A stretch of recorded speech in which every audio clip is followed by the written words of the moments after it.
We live. There we go. Let's go, man. Welcoming everybody to After the Game. Charlie Miller here with us tonight. Jim Coyle will be joining us here shortly after he gets done talking with the coaches and players in Evanston. Man, Charlie and I have been talking a lot pre-show, just getting some things out, talking about everything that's kind of transpired. And Charlie, just give me your thoughts on whatever it may be, whether it be the players or the game. What do you want to start with? Well, I got my Before blanket we go on. to these comments, we got comments too. I got my blanket on, y'all. So Charlie's getting older, so he's cold. He's colder. It's nighttime, man. Hey, it's 11:30 here Eastern time. It's colder, man. So hey, listen. Hope everybody's doing well. I want to get right to it. No, Mark Parrish is not a disaster. It's called an experience, right? I'm not poo-pooing on your comment. I see your comment. It's called an experience, right? I'm gonna tell you what happened tonight. Right? Coach Woodson, he fired off the alarm, right? This is it's all good when you get recruited. It's all good when you get the fanfare. Everything's new. But see, this is where now the rubber meets the road, and this is now where the relationship grows. You can't violate team rule. Whatever the team rule was, and you violate it, you have to pay the consequence, because if you don't, and your other players know that don't, you are going to get disrespect. You're going to get disrespect. And if you don't inspect what you expect, you get no respect. And this was a freaking game that laid down the law. And I'm glad that Coach Woodson, I can't call him Woody yet, still coach for me. I'm glad he stood on 10 toes, and we took a learning lesson, tonight. And again, my guy Leo learned too. I'm gonna talk about him some valuable lessons. I got all my L's going tonight.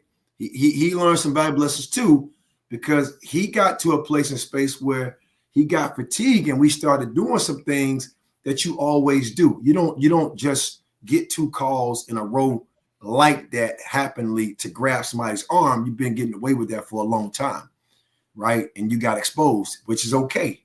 Another learning lesson, experience, watch the film, can't do that, got to box people out, can't be next to them like Velcro, got to get in front of them, right? You're not a good second half team. You're not. I don't know if we know that. We're not a good second half team. We play great first half. We let down second half. And I think that is the other team's locker room conversation. This team's not a good rebounding team second half. Just keep crashing. This team is not disciplined. Whatever happens, we don't take the same shot second half. We don't really feed the ball. This is just my observation. And whether I'm a former player or not, and this is the results of that. You end up getting beat by things that you can control. You can't control the ball going in the hole, but you end up getting beat by the 80-20 balls, not 50-50, not no loose balls, 80-20s now. And other teams like Northwestern, they got the extra rebound. They got the extra loose ball. And that's the difference of the game. And then when you get 2 guys, one in particular like X, who's out, you lose 35% of your offense start and production point total, your point per possession goes down. That's the 7 points you lost by. That's the 8 points you lost by. Drop mic. Mic drop. Yeah, no one could say these things better than yourself, Charlie. We really couldn't have asked for a better guest to be on with us tonight. On the positive side, Trey Galloway was one of the starters tonight. He had a heck of a first half. Yeah. Obviously, you were talking about the issues he had towards the end of the game. Yeah. The flagrant fouls and that kind of stuff. But I think Trey Galloway has played his way into the permanent starting lineup no matter what at this point. Yeah. Yeah. And he's where he's where he's at. This is his first start. And he's growing in front of our eyes. If there's one player that's growing in front of our eyes, he's now starting to understand how to play. I think, when you're younger, it's what to play. You've been getting away with stuff like he did tonight. No big deal. You got caught twice doing it. Now it's on film. I'm guaranteeing you've been doing that in practice. You get away with it. You can't put the palms up when you get caught like that. It's on film now. Now you got to get better. I could tell he was gasped. You can look at his face. It was beet red, which was good, right? Which is good for him, right? The layups came up short. He made a hell of a shot, right? Circus shot at after that steal from Race. But now it's just about, this is what you lack. You lack experience in moments like this, where you can pay attention to what happened last play. He didn't have enough of those. I think this was a great game for him to gain that insight and now wisdom he's going to have at getting better at looking the box out, not necessarily weight room, but that's as simple as ball go up. You can't star watch. You can't watch. I got to go box out, get this guy over my back, little simple things like that. But when you're fatigued, you're out of order mentally. So all those little things kind of showed up. And I think that was, again, the difference between what he did and, again, the fouls he picked up. And then now he was a pivotal guy for you in this game, right? He was the engine. And when the engine goes down, I mean, now it's tough. Speaking of fouls, one thing that really caught people's attention and really seemed like one of the turning points in the game was assistant coach Kenya Hunter's technical foul. What are your thoughts on that? I can't say I saw it. I want to be honest. I didn't see that. So explain to me. Tell me what happened. So I even me watching, I wasn't necessarily, my eyes were on the TV at that moment. I just remember seeing a bunch of reaction about it, and Coach Mike Woodson turned to him afterward, told him to calm down. It's just not really something that you expect to see out of the assistant coaches, I feel like, to get a technical like that. Yeah, okay, so that might explain the frustration he had with the 5 guys out. Mm-hmm. Now, don't know. Every coach has a game. Every coach has a game plan, right? So taking you back a couple years ago, right? So Coach Philly might have a game. He's scouting that game. That's his game to scout Northwestern. Coach Doc has got a game. That might have been his game to scout. He probably had a game plan with 2 guys in. They're not there. You throw me off for a loop. I'm not saying that, but every coach helps in that regard. There's a scheme. There's a game plan, right? That might be some frustration there, right? Might be some things that happen in the game he was upset about. And, Coach Wilson probably trying to manage the game and flow, looking at what's going on the court and got caught off guard. Who knows? But it happens, right? I mean, it happens. Yeah, you can't really, especially with the circumstances, you can't necessarily blame him 100%. Obviously, it's not something that you really ever expect regardless. I mean, obviously, every once in a while, people think the head coach might get a technical. But when it comes from the assistants, some people like to point fingers and think there's some other underlying thing going on. But moving on from that and kind of looking ahead to the next part of the schedule for Indiana, a lot of people thought that this Northwestern game was a must-win, including myself. We almost made it a cliche today on Jim's show this morning because after this, you now have at Michigan State, you have Wisconsin at home, and then you have to go to Ohio State. That's a really rough stretch, not only after a loss like this, but when you consider what pretty much led to this loss and all of the underlying issues with the team that we didn't see coming until right before the ball tipped off tonight. And that's the thing. That came out of nowhere, right? And that's like 15 minutes before tip-off, you get notification that these guys can't play. So think about what that did to the coaches right before tip-off. 15 minutes is typically you're in the locker room getting ready to go out, because I guarantee you they would have beat the press, pun intended. They would have beat the press and got this stuff taken care of yesterday. They say, I got 5 guys aren't playing, so we got a game plan for these other guys. 15 minutes before, that means you're in the locker room getting ready. And all of a sudden, you realize that 5 guys aren't going to play. But that might have been a thing that they probably knew prior to the game, but it was just probably reps until it probably came from the AD or somebody said they can't play. And plus, you don't really want to give Northwestern an extra chance to adjust their game plan if you announce it, 6 hours earlier. There you go. So you kept it under wraps as long as you could. So let's give Coach Woodson credit for that. But then now there's a blemish you're going to have. You're soft. You know, you want to win. Oh, it was a must win, so it's okay. No, it's freaking not okay.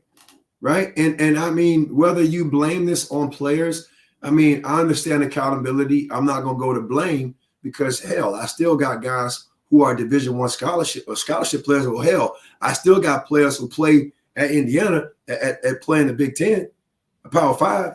They all still can play, right? They're not slouches. They're just not used to playing. Big difference. You're not used to playing minutes. You're playing a team like Northwestern who's coming kind of off of a great win, right? You got a little winning streak going. Man, I'm telling you what locker room talk is. Hey, man, just hang around second half. We're good. As a former player yourself, Charlie, before I forget this, before this comment leaves my mind, if you're one of the players who had to step up tonight and you end up losing this game, obviously you're playing your heart out, and you're going forward into this tough stretch. Is it tough for you to get over what the other players had done? What do you think would be going through your mind if you were dealing with this from the player's perspective right now?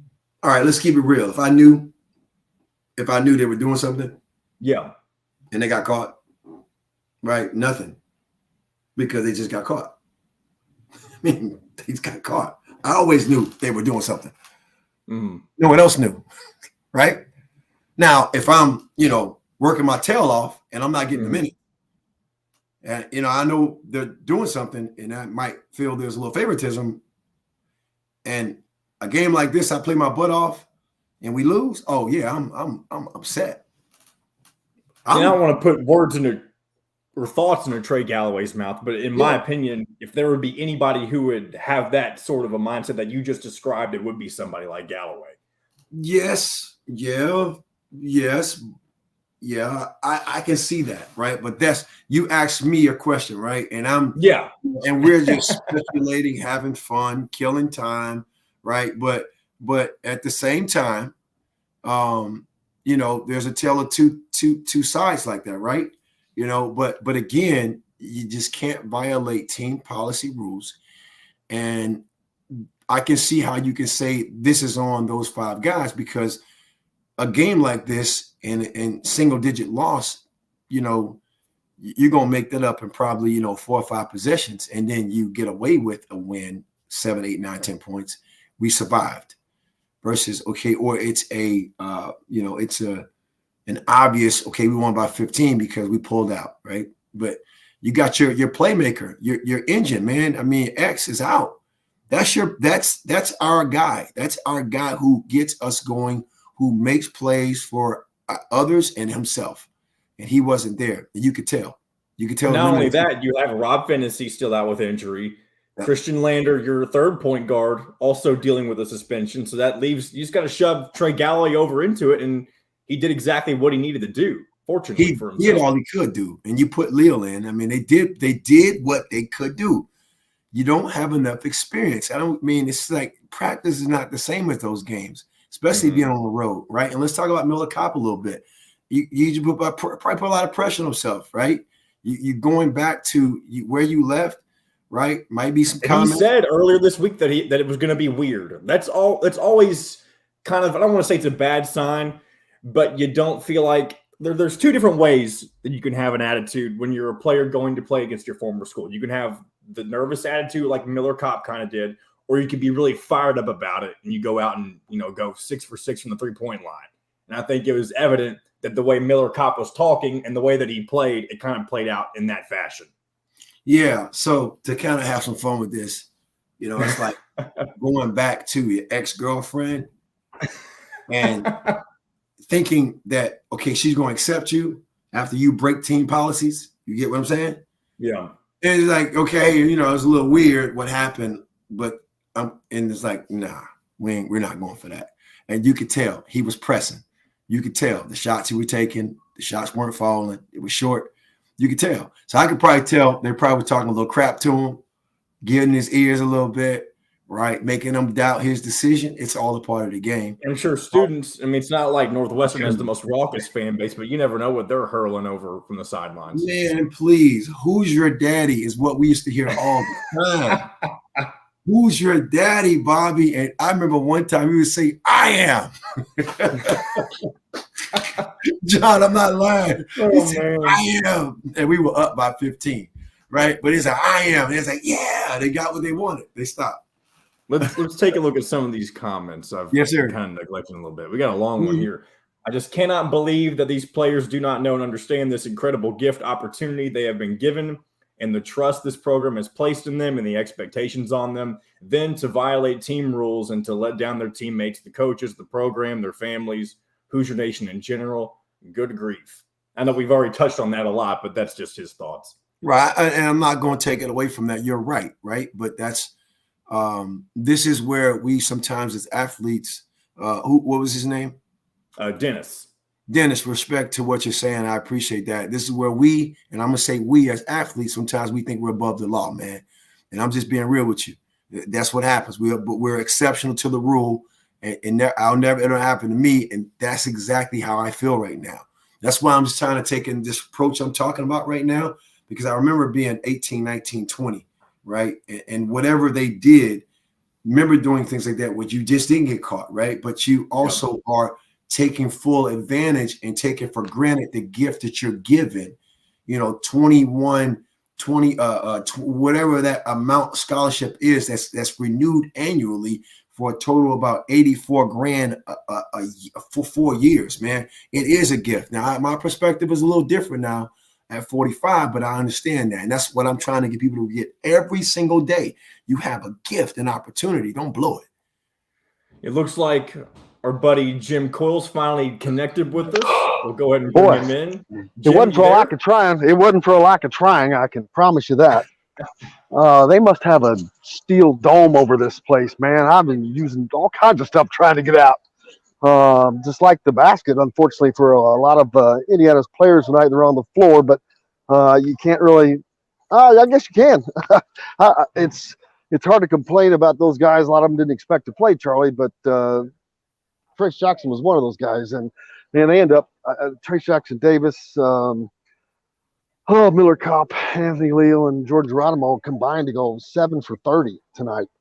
And I know that a lot of those guys weren't expected to play, but man, you get your opportunity, and like Coach Whitson says, next man up. And I think they were fortunate to be playing this team, because if they were playing Illinois or someone like that, it could have been very ugly. Well, you said it. And this is a good example of why you always have to be mentally ready. Because a lot of time, yeah, coach, I'm ready, but okay, I'm not playing today. Yeah, coach, I'm ready. Now we really need you to play, and you may not have been there mentally, right? And then you put on top of what you suspect as a player was going on in-house. That's also on your mind. So everybody's thrown for a loop. It happens 15 minutes before the game tips off. So you probably was thinking, okay, I'm not going to play. Those guys going to play. Might happen next game. Boom. Oh, man. So I just thought it was on a road trip, right? I'm just coming to Evanston. Well, and that's how it was. After the game, they asked Coach Whitson tonight, when did this happen? He goes, today. I mean, this stuff comes to fruition today. So there's no preparing. There's no getting ready for that. It's not like an injury happens and you're like, oh, damn, we've got a couple of days before this game. That's going to suck. No, it was today. You're here. It was and I was telling people, ideally speaking, if you think about this, is 15 minutes prior to the game start, you're back in the locker room, Jim, getting ready to go back on the court. Bring me right home, please. After your warm-ups. I gotta go to the airport. You going back in to get the game plan kind of locked down, secured to get the first half underway, and all of a sudden you get breaking news coming in the locker, and now you got to break it. So it probably threw off a lot, but I'm not saying that's an excuse. But this is now what you deal with. You got to play the cards you're dealt, man. And at this level, hell, that's why you put on the IU uniform. Have you been in a situation like this where where a bunch of guys out like this, some of which that really matter? They could have really used, obviously. Yeah, no, we've had situations we'll talk about later. That's not the time right now.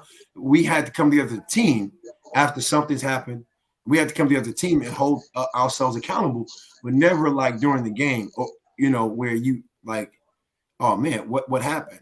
Unless it was an injury or you had to be precaution to make sure that person is not playing. but you probably prepared for that, right? Not where, I mean, you're thrown and you're on the road.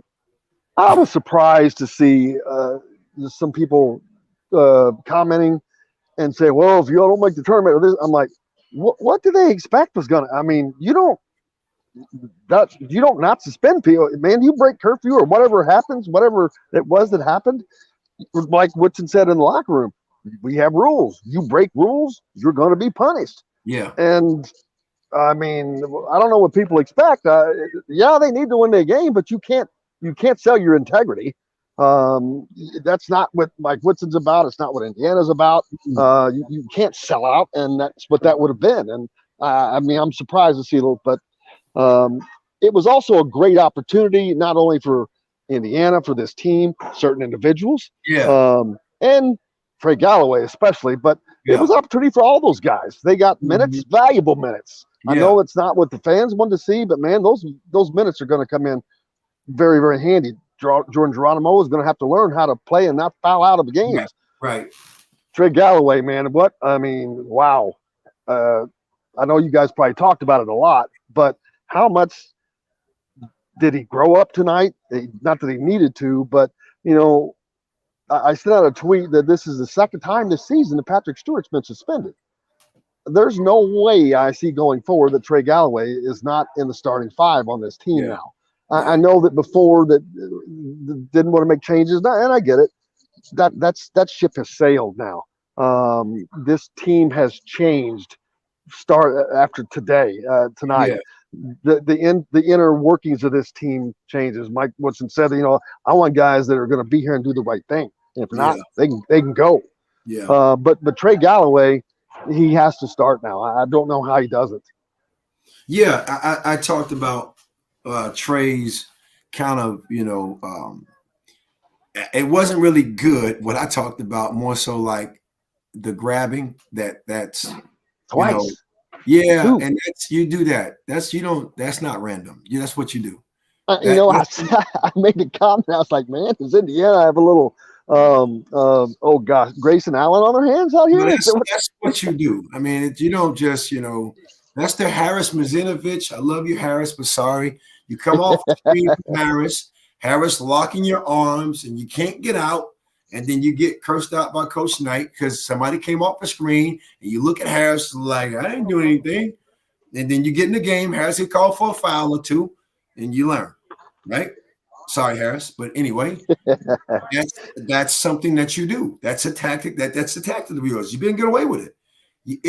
You grew up. I talked about his maturity now. He grew up tonight because now you got exposed. You got exposed twice within minutes, right? And one, you got those are big fouls on him. You watching the ball. You can't be Velcro. You watch it.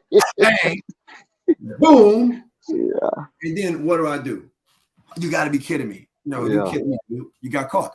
You grew tonight. The L you took tonight was more of a learning lesson. As you said, he grew, and you're going to probably see a different player, and you're going to probably see a different lineup.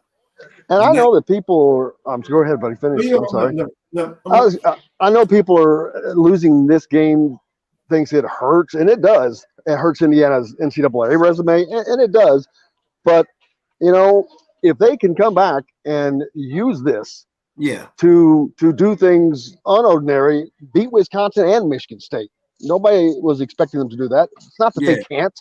They can. Well, maybe this is what propels them forward. They needed something. They weren't they kind of reached a stagnant point in their growth, it seems, this season. And maybe this is that push forward, a little change in the lineup. Trey Galloway in there. Maybe this is what propels this team forward for the rest of the season. Yeah, you have a great opportunity because, again, I said this, I say this a lot. Man, that this mindset crap we talking, all this stuff is great until something happens and you got to now put this stuff in action. You now have actionable items to address. And it gets no better than not one, not two, not three, not four, but 5 guys out. for the same situation? They can't play. You got teammates that's pissed off. I'm telling you. If you're not, I'm mad for you. At those guys for what they did. Right? Especially now if you knew what they did and you haven't been saying anything about it. Because now we have to use this as a lesson moving forward. I don't want to pick people out because there was 5 guys and there was a range too. Yeah. There was guys that damn well know better. And well, they all should know better. They're all adults. Yeah. But it went from the top to kind of the bottom. Yeah. 5 age-wise. Yeah. But if you're on that bottom, man, you got to know you're Christian Lander can't be making those kinds of mistakes, man. Well, and that's what I said earlier. Youth, man, immaturity. But is that the reason we don't see him? We don't know. I don't know. Is that the reason why? And I said this to John. Michael Durr also. He's part of this group. Yes. Man, these coaches, man, we know our players. We just don't say anything. I know what you're doing at night. I know where you're going at night. I know who you're hanging with. I know. They know way more than people think. I know. They know. And I know that there's a lot of rumors already out there about what this is about. And I'll be honest with you, I don't know. I don't believe rumors. I'll say this: don't believe rumors about what it's about. And I honestly don't know. And so I'm not gonna. I don't know. It almost doesn't even matter at this point. Yeah, but because I don't want to make it again, we are talking about like this is the highlight. We have a game that played, but we got a game that got played that we could talk about. Taking the same comments I probably had against Wisconsin if I was on. And I could say, okay, great first half, second half, rebounding, second chance points. They got out rebounded, but they were getting out rebounded by this team all night. I kept watching the numbers. I'm going to tell you why. If I haven't said it before, you can't have long closeouts from threes as we're scrambling, right? And this is the immaturity factor. It was a BS screen from a player from Northwestern, really wasn't mean anything. That little fake motion screen. Leo goes under. That hurts you. You got to switch. Now the ball swinging around the perimeter. Now people are out of position, race out of position, running, trying to block somebody's shot, has no chance.